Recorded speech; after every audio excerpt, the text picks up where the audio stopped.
दोस्तों Apple store के सामने लोगों की ये भीड़ बताती है कि आज एप्पल का कितना क्रेज है। जहां कुछ लोग इसके यूजर एक्सपीरियंस, प्रोडक्ट क्वालिटी और डेटा सिक्योरिटी के दीवाने हैं, तो वहीं दूसरी तरफ कुछ लॉयल कस्टमर्स इसके मजबूत इकोसिस्टम के जाल में फंसकर नए प्रोडक्ट के लिए घंटों लाइन में लगने को मजबूर हैं। लेकिन क्या आपको पता है, स्टीव जॉब्स ने एप्पल कंपनी की शुरुआत स्टीव वॉजनियाक और रोनाल्ड वेन के साथ मिलकर अपने गैराज से की थी और बाद में उन्हें अपनी ही कंपनी से बाहर निकाल दिया गया। कंपनी शुरू करने से पहले आध्यात्म और बौद्ध धर्म को समझने के लिए स्टीव ने महीनों इंडिया में बिताया था और इस बेहतरीन टेक कंपनी का हर तीसरा एम्प्लॉय इंडियन है। आज हम एप्पल कंपनी के बारे में ऐसी और भी काफी दिलचस्प बातें आगे वीडियो में बताने वाले हैं, जिसके बारे में आपको शायद ही पता हो। दोस्तों आपको जानकर हैरानी होगी कि अब्दुल लतीफ जंदाली यानी कि स्टीव जॉब्स एक इलीगल चाइल्ड थे और उनके नाम के पीछे भी एक कहानी है। दरअसल साल 1955 में एक जर्मन अमेरिकी लेडी जोआन साइबिल ने अपनी पढ़ाई के दौरान उनको जन्म दिया था। उनके पिता अब्दुल फतह जंदाली सीरिया के एक रईस परिवार से ताल्लुक रखते थे, लेकिन मजहब अलग होने की वजह से उनकी शादी मुमकिन नहीं हो सकी और इसलिए एक मैकेनिक पॉल जॉब्स और अकाउंटेंट क्लारा ने उनको गोद लेकर कैलिफोर्निया में अपना घर बसा लिया। 17 साल की उम्र में ही पढ़ाई छोड़कर स्टीव एक वीडियो गेम बनाने वाली कंपनी एटारी में काम करने लगे।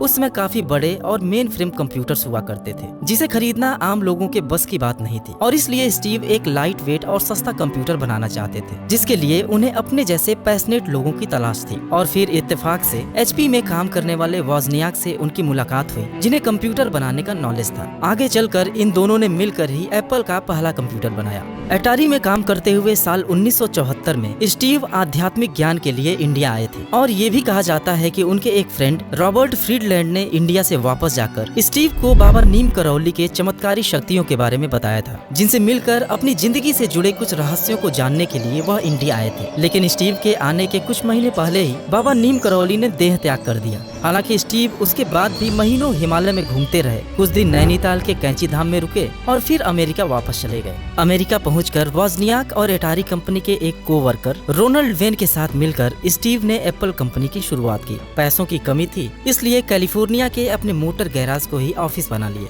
वॉजनियाक अपने पहले कंप्यूटर को बनाने में लग गए और उसी दौरान रोनाल्ड वेन ने एप्पल का पहला लोगो डिजाइन किया, जो सर न्यूटन के नॉलेज एंड क्रिएटिविटी से इंस्पायर्ड था। एक साल बाद ही इस लोगो को रॉब जेनोफ के 6 कलर रेनबो एप्पल से रिप्लेस कर दिया गया। हालांकि आज इस्तेमाल किए जाने वाले लोगो में रेनबो कलर को भी हटा दिया गया है। दरअसल रोनाल्ड वेन को कंपनी का फ्यूचर कुछ ठीक नहीं लगा और सिर्फ 12 दिनों में ही अपना 10% का स्टेक $800 में स्टीव और वॉजनियाक को देकर वह कंपनी से अलग हो गए। अब कंपनी को आगे बढ़ाने की पूरी जिम्मेदारी स्टीव जॉब्स और वॉजनियाक के कंधों पर आ गई। लेकिन आज एप्पल जिस मुकाम पर भी है, वहाँ तक पहुँचने का सफर काफी मुश्किलों भरा था। चलिए जानते हैं आगे की कहानी। 1977 वॉजनियाक ने बिना मॉनिटर, कीबोर्ड और केस के एक किट तैयार किया, जिसे एप्पल वन पर्सनल कंप्यूटर का नाम दिया गया और वह किट कस्टमर को खुद असेंबल करना पड़ता था। स्टीव के काफी एफर्ट्स के बाद बाइट नाम की एक रिटेल कंप्यूटर स्टोर से 50 एप्पल वन का ऑर्डर मिल गया, जिसे पूरा करने के लिए जॉब्स को अपना फॉक्सवैगन मिनी बस और वॉजनियाक को अपना प्रोग्रामेबल एचपी कैलकुलेटर तक भेजना पड़ा।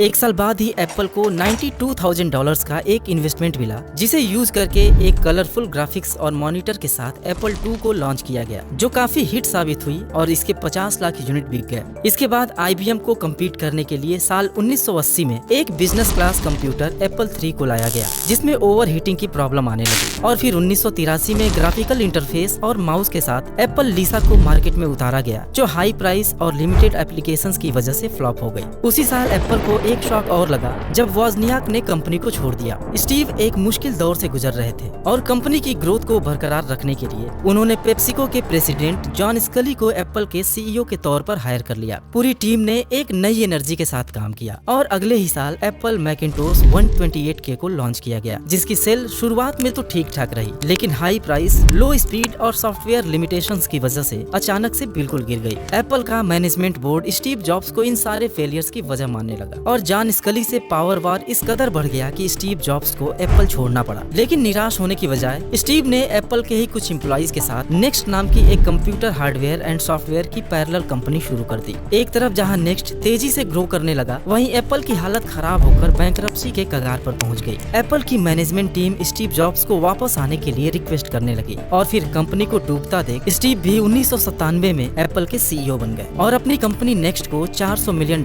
में एप्पल के साथ मर्ज कर दिया। वापस आकर स्टीव ने सब कुछ बदल दिया। पुराने लगभग सारे प्रोडक्ट्स बंद करके उन्होंने 1998 में iMac को लॉन्च किया, जिसके 8 लाख यूनिट्स सिर्फ 5 महीनों में ही बिक गए। साल 2001 में कैलिफोर्निया और वर्जीनिया में एप्पल स्टोर को ओपन करते हुए मैक ओएस और आईपॉड लॉन्च किया गया, जो म्यूजिक इंडस्ट्री में गेम चेंजर साबित हुआ। आईपॉड एक पोर्टेबल म्यूजिक प्लेयर था जिसमें हजारों गाने पॉकेट में रखे जा सकते थे। और फिर 2003 में ऑनलाइन म्यूजिक में एक नया कॉन्सेप्ट iTunes लॉन्च किया गया, जो ऑनलाइन म्यूजिक सेल करने का पहला डिजिटल प्लेटफॉर्म बना। लेकिन इसी दौरान स्टीव जॉब्स को पैनक्रियाटिक कैंसर का पता चला, पर कैंसर भी उनके कदम रोक नहीं सके। वह दिन रात काम करते रहे और फिर आया साल 2007, जब एप्पल ने अपने सबसे प्रॉफिटेबल प्रोडक्ट आईफोन को लॉन्च किया, एप्पल का पहला टच स्क्रीन फोन। इसकी सफलता के बाद साल 2010 में मार्केट में आईपैड को उतारा गया, जो एक ऐसा टैबलेट था जिसमें कंप्यूटर की सारी खूबियां थी। स्टीव जॉब्स कड़ी मेहनत और कैंसर की वजह से काफी कमजोर हो चुके थे, लेकिन 2011 में अपनी डेथ के कुछ समय पहले तक काम करते रहे। हालांकि एप्पल की कमान वह टिम कुक को पहले ही हैंडओवर कर चुके थे, जो आज भी स्टीव जॉब्स की लेगेसी को उसी शिद्दत से आगे बढ़ा रहे हैं। टिम ने साल 2011 में वर्चुअल असिस्टेंट सीरी और 2015 में एप्पल वॉचेस के लॉन्च के साथ ही आईफोन को भी न्यू टेक्नोलॉजी और फीचर्स के साथ अपग्रेड करते रहे। साल 2018 में एप्पल $1 ट्रिलियन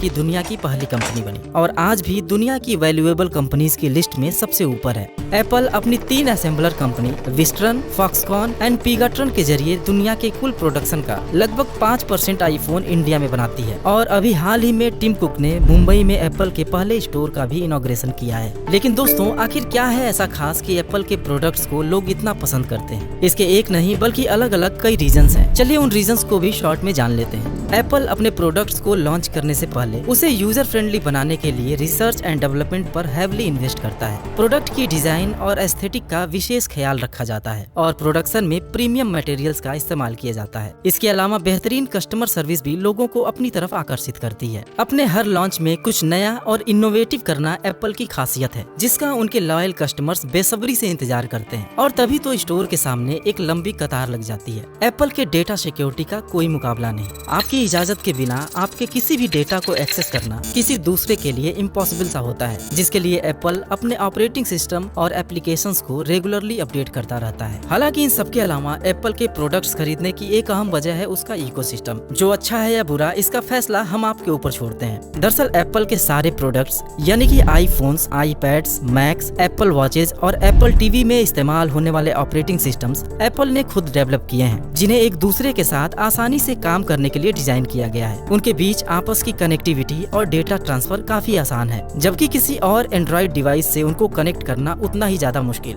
इसलिए एक बार एप्पल का कोई प्रोडक्ट लेने के बाद इंसान उनके जाल में फंस जाता है और अगला प्रोडक्ट भी एप्पल का लेने को मजबूर हो जाता है। एप्पल अपने नए प्रोडक्ट्स के फीचर्स और लुक को लॉन्च के आखिरी मोमेंट तक सीक्रेट रखकर कस्टमर्स के बीच एक ऐसा हाइप क्रिएट करता है कि कुछ नया और इनोवेटिव चीज पाने के एक्साइटमेंट में हम आम इंसान कोई भी कीमत चुकाने को तैयार हो जाते हैं। तो दोस्तों, उम्मीद है कि एप्पल कंपनी के बारे में आपको कुछ नया जानने को मिला होगा। आज के इस वीडियो में बस इतना ही। Thanks for watching.